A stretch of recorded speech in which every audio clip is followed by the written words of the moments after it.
Assalamu alaikum, I'm Aisha and you're watching SAMAA News. Here are today's headlines. Pakistan has intensified diplomatic efforts to help move US-Iran peace talks forward amid continuing regional tensions. Tehran says it is reviewing Washington's latest proposals, while US President Donald Trump signaled both patience for negotiations and readiness to resume military action if needed. The slow pace of talks and rising oil prices continue to fuel concerns about global economic stability. Iran's supreme leader has reportedly ordered that the country's enriched uranium stockpile must remain inside Iran, according to senior Iranian sources. The move hardens Tehran's position on a key issue in ongoing negotiations with the United States over ending the conflict and limiting Iran's nuclear program. The development could complicate diplomatic efforts, as Washington and Israel have pushed for the uranium to be transferred out of Iran under any future agreement.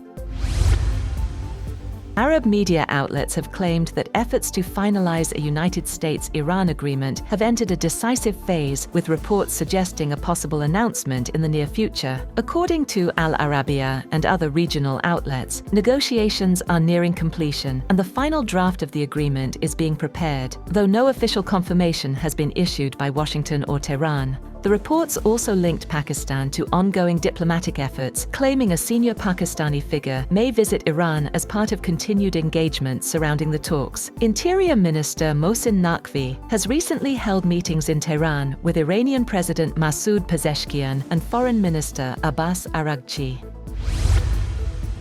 International criticism is mounting after an Israeli minister posted footage appearing to mock Gaza flotilla activists during their detention. Several activists later alleged they were physically assaulted while in custody, prompting strong reactions from Western governments. The incident has also drawn criticism from Israeli Prime Minister Benjamin Netanyahu and the United States. Iranian Foreign Minister Abbas Araghchi has warned that Tehran learned from previous attacks, and any renewed war would feature many more surprises. Araghchi has claimed the United States had suffered major military losses, saying the US Congress had acknowledged the destruction of dozens of aircraft worth billions of dollars, including an American F-35 fighter jet. President Donald Trump says the United States may strike Iran even harder if negotiations fail, but added that Washington will wait to see whether Tehran agrees to a deal. Speaking at the US Coast Guard Academy, Trump claimed Iran's Navy and Air Force are largely destroyed and said the only question now is whether Iran signs an agreement or faces further attacks. Saudi Arabia has welcomed US President Donald Trump's decision to give diplomacy more time to reach an agreement with Iran, Foreign Minister Prince Faisal bin Farhan said on X. He said the kingdom supports efforts to end the war, restore maritime security in the Strait of Hormuz, and resolve regional disputes through negotiations. Riyadh also praised Pakistan's ongoing mediation role and urged Iran to seize the opportunity to avoid further escalation and move toward a comprehensive peace agreement. Iranian Parliament Speaker Mohammad Bagher Qalibaf says enemy actions suggest preparations for a new round of war. In an audio message, Qalibaf also claimed that Iran's military used the ceasefire period to rebuild and strengthen its capabilities.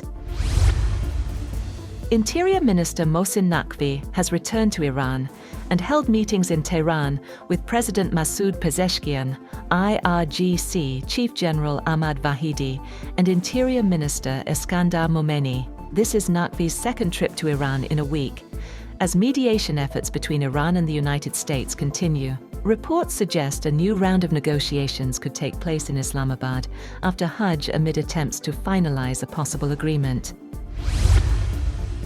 The US Senate has advanced a war powers resolution aimed at restricting President Donald Trump's ability to continue military operations against Iran without congressional approval. The measure moved forward by a 50-47 vote after 7 previous failed attempts. Under the resolution, any future US military strikes or extended operations against Iran would require formal authorization from Congress under the 1973 War Powers Act. 3 supertankers carrying nearly 6 million barrels of crude oil are moving through the Strait of Hormuz toward Asian markets, according to shipping data. The vessels had reportedly remained in the Gulf for more than 2 months before beginning transit through a designated route. The movement comes amid continued regional tensions and heightened focus on the security of global energy shipments. That's all for now. For more updates, visit www.sammaa.tv. Thank you for watching SAMAA News.